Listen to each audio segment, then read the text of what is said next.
አብርሽ ተከሰሰ ሰው በገንዘብ ልጁ መከራ ይበላል። እናንተ አንዴ አላሳይም ትሉታላችሁ፣ አንዴ ክስ መስርታችሁ እስር ቤት ታስገቡታላችሁ። ምን ጉድ ናችሁ? ሲጀመር ይሄ ፖሊስ የተባለው ሰውዬ የሜሪ አጎት ባል ወይ ደግሞ የሆነ ነገር ነው እንጂ ፖሊስ አይደለም ሲጀመር ማለት ነው። ሲቀጥል ደግሞ በልጁ ማንንም ሊያስረው አይችልም፣ መብቱ ነው ወስዶ ማየት።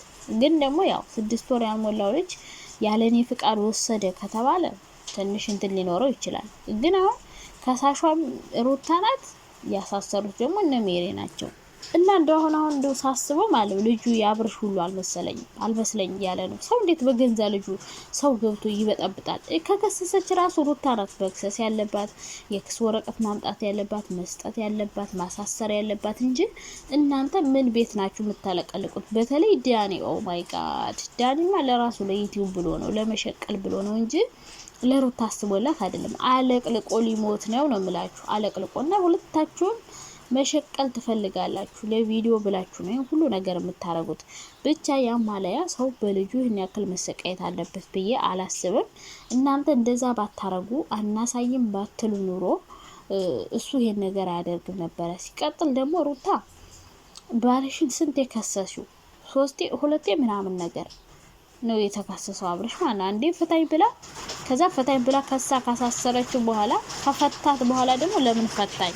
አብርሽን መክሰስ የምትችለው ማሳሰር የምትችለው በፖሊስ ማሳዝ የምትችለው ሩታ ናት ከቻለች። እንደውም አትችልም፣ ልጁ የሱ ነው መብቱ ነው መውሰድ። ይሄን ያክል ከባድ ወንጀል አይደለም። ይሄን ያደረገው ደግሞ እሷ አልሰጥም ስላለችው አላስወስድም ስላለችው በቃ እሷን ቤካለችኝማ ነው ወስጄ በቃ ቀጣይ እንደፈለኩ እንዳይ ለማድረግ ነው ብሎ ነው ያሰበው ብዬ ነው ማስበው። በዛ ደግሞ ቡዜና ሩታ ቡዜ ያዙ ይልቀቁኝ እያለች ነበረ። ወንድሙ ይሻላል ሩታ ለምን ከሰሹ እያለቻት ነበረ። ላመጣልሽ ነበር እያለቻት ነበረ። በእውነት የእውነት 4 ቀን ወይ 5 ቀን አብርሻ ቆይቶት ከሆነ ትክክል ናት። ምክንያቱም ምን እንደሚያደርጉበት አይታወቅም። ወስዶ ሌላ ሴት ጋር ያስቀመጠው ምናምን ዘመድ ጋር ቢሆን እንኳን ኦኬ። ሲቀጥል ደግሞ ቡዚ አሁን ከመጮህሽ በፊት ሩታ ስልክ ስትደውልልሽ ማንሳት ነበረብሽ። የት ነበርሽ ያኔ? ስልክ ሳታነሽ ልሰጥሽ ነበር ምናምን ክስ እስከምትመሰረት ለምን ጠበቅሽ? ስልክ ስትደውልሽ ማንሳት ነበረብሽ። አምጥተሽ መልሰሽ መስጠት ነበረብሽ። ምክንያቱም ልጅ ያለ እናቱ ገና አመት ያልሞላው ልጅ ይሄን ያክል መቀመጥ የለበትም። ይህን ነገር ሲያደርግ አንቺን መምከር ነበረብሽ እንዳይታሰር። ቢታሰርም ይፈታል። ሲቀጥል ደግሞ ምንም ከባድ ወንጀል አይደለም። ለራሱ ልጅ ነው መብቱ ነው። ግማሽ መብት አለው፣ ግማሽ መብት ነው እሷ ያላት። ገባሽ አይደለ? ስለዚህ ቡዜ መጀመሪያ ስልክ ስትደውልሽ ማንሳት ነበረብሽ። እኔ ግን ሳስበው ዝም ብዬ ድራማ ይመስለኛል። ለምን እንደው ልንገራችሁ። ፖሊስ ተብዬው የለበሰው ልብስ እዩት ምን አይነት ልብስ እንደለበሰ። ሁለተኛ ነገር ደግሞ በልጁ ምንም ይሄን ያክል ከባድ ወንጀል ሆኖ ከባድ ነገር ሆኖ የሚያሳስር ነገር የለውም። ስለዚህ እነሱ ተመካክረው ድራማ እየሰሩ ይሆናል። የኔ ልጁ ሩታ ጋር ይሆናል ያለው።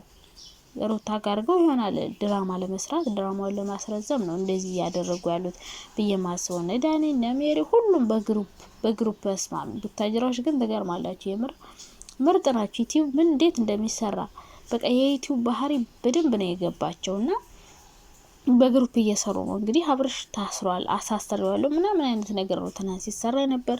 ለምን ከሰስሽው? ለምን አሳሰርሽው? በዛ ደግሞ አብርሽ ከሄርሜላ ከቷና ከሷ ጋር ሰበር ሰካሲን ነበር በለው።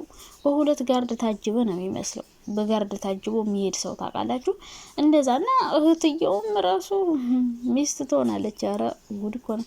አንድ ወንድ አምጣላት እና ጣብሳት ብቻ ማለት ነው። ለማንኛውም አብርሽ ምንም አይሆንም። ቢታሰርም 1 ቀን ወይ 2 ቀን ነው፣ ከዛ ይለቀቃል። ምክንያቱም የራሱ ልጅ ነው፣ ምንም አላደረገውም። ሲቀጥል ደግሞ ይሄ ክስ መመስረቱ ለሱ ራሱ ጥሩ ነው። ለምን ካሁን በፊት አላሳይም እያለችው ክስ አልመሰረተም። እሱ አልሄደም። ከዚህ በኋላ እንደፈለገ እንደ ደግሞ የማድረግ መብት አላት። እንደፈለገ እንደ ካላደረገችው እሱ ይችላል። ገብቷችኋል አይደል? ፍርድ ቤት ራሱ የሚከሰው እናት ማሳደግ ካልቻለች አባት ይወስዳል። አባት ካልቻለ ደግሞ ለመንግስት ይሰጣል። እንደዚህ ነው የሚባለው። ስለዚህ እሷ ማሳየት ለሱ ካልፈለገች ትምጣብኝ ከቤቴ ካለች ውጭ ማሳየት ካልቻለች ደግሞ እየወሰደ እንዲሁ አንዳንድ ሳምንት እያቆየ መመለስ። ግን ልጁ እስኪያድግ እናቱ ጋር ቢሆን ጥሩ ነው። አንደኛ ነገር ወስዶ ሌላ ሰው ጋር ባዳ ጋር ነው ያደረገው። ባዳ ደግሞ ባዳ ነው። ገብታችኋል አይደለ? ሄርሜላ አብረሽ ልጅ እንዲኖረው አትፈልግም፣ ሩታንም አትፈልጋትም። ስለዚህ ይቺ ልጅ የሆነ ነገር ብታረገው ነው የሩታ ጥርጣሬ። ልጅን የሆነ ነገር ታረግብኛለህ ወስደ ለምንድነው ባዳ ጋር የጣልከው ምናምን ነው። በዚህ ነው ክስ የመሰረተችው። ሲቀጥል እህትዬው ያው እንዳልኳችሁ ነው። አሁን መደንፋት አያስፈልግሽም ነበር። መጀመሪያ ስልክ ስደውልልሽ ምናምን አምጥተሽ መስጠት ትሽ ነበረ። ክስ እንግዲህ የመሰረተችው 2 ቀን ወይ 3 ቀን ከዛ በኋላ ነው። ገና ራስ ልጅ ገና አመት ያልሞላው ልጅ ወስዳችሁ እንደዚህ መጫወቻ ለቪዲዮ መስሪያ እያገለባበጣችሁ እያለቀሰ ምናምን ያለ እኮ ቪዲዮ አለ ሄርሜላ ቤት። እንዴ ስህተት እኮ ስህተት ነው። እንዲህ ሲያደርግ ዝም ማለት የለብሽም ቡዜ ማለት ነው። እህቱ ነሽ፣ ታው እንደዚህ አታረግ፣ ልጁን መልስላት፣ ይጎዳብሃል ምናምን ማለት ትችይ ነበረ። እነሱ ይቅርታ ጠይቀው መተህ እንደፈለክ ማየት ትችላለህ ብለውታል አይደለ? እሱ ደግሞ ውሸታቸውን ስለመሰለው ልጁን ይዞ ጠፍቷል ማለት ነው። ደግሞ በፈቃድሽ ነው የሰጠሽው። መጀመሪያ ልክ በፈቃዳችሁ እንዳልሰጡት ነው ዳኒና ሜሪ ሲያወሩ የነበረው። የመጀመሪያ የቡዜ ጋር ልጨርስላችሁና እንደዛ ብለሽ እሱን ማስቆም ትቺ ነበር እንጂ አሁን መተሽ ወንድሜ ለምን አሳሰርሽው ብለሽ ያዙ ይልቀቁኝ ከማለትሽ በፊት እንዳይታሰር ማድረግ የነበረበትን ቅድመ ሁኔታ እንዲያደርግ መምከር ነበረብሽ ቡዜ ማለት ነው።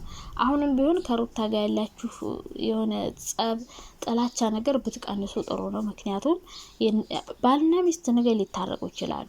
ነገ አይታወቅም የሚዋደዱ ሰዎች። አንቺ ዳር ላይ ትቀሪያለሽ ቡዜ፣ ራስሽን አውጭ። ልክ እንደ ወንድሙ መሀል ላይ ሆነሽ ምክር ስጪ። ምክንያቱም ልጅ ያላቸው በመሀል ምንም የማለያያቸው ከባድ ነገር ነው ያለ በመሀላቸው።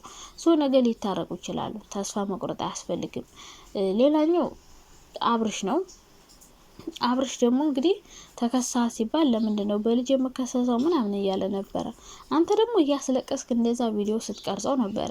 ቪዲዮ እየሰራህበት ነበር። ለቪዲዮ ሁሉ የወሰድከው ይመስላል።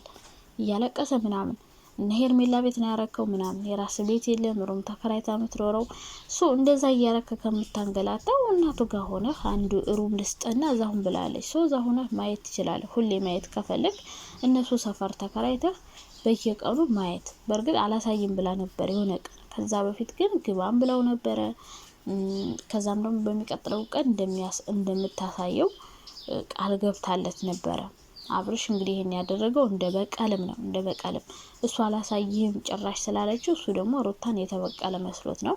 እና ልጁን አታሰቃዩት። የምር እኔ በመሀል ልጁ በጣም እያሳዘነኝ ነው። እንዴ መከራውን በላኮ እናንተ ከነዚህ ልጆች ተገኝቶ እንዴ መጨረሻው ምን ሊሆን ነው? ይሄ ልጅ ቆይ እንደዚህ መከራውን እያሳያችሁት አንዴ ወደዛ አንዴ ወደዚህ የመነጫጨቃችሁት፣ አንዴ ሰው ቤት ታረጋላችሁ፣ አንዴ ደግሞ ራሳችሁ ቤት ታረጉታላችሁ። አንዴ ምንድነው እንዴ? ስማአም